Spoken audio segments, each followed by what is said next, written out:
The music of Yo Vikings accesses a couple of different traditions. As we were talking about this sort of 90s thing, when we live in Swarthmore, Pennsylvania, we've got a lot of sort of contemporary musical theater jams going on.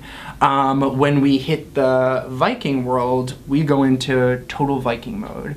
And per the theme of marrying your imagination with the real world, as the show goes on, those two musical influences meet each other. So by the end, you realize that the characters are singing and splitting the difference between the two. So on the one hand, they're singing these songs that sound like musical theater jams, but on the other hand, they're modal sometimes. So they have weird notes that you're not expecting that harken back to a tradition of Celtic music. Celtic sounds. Yeah, much older legacy of music. We had what we commonly refer to as the Pocahontas problem with Yo Vikings, which is to say that how do you create a sound for a musical legacy that we know existed, but we don't have any trace of it today? We don't know what it actually sounded like. No idea. So how do you create something that an audience is going to come to and be like, yeah, that's it, like, nailed it.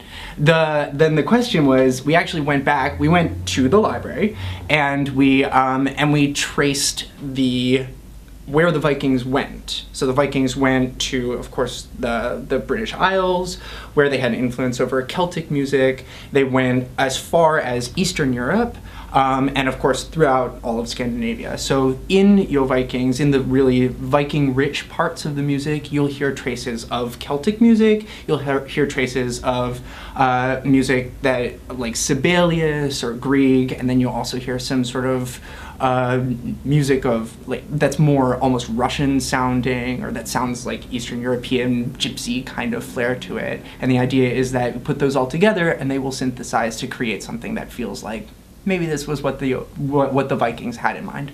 And it also sounds like Swarthmore in the 90s. That too.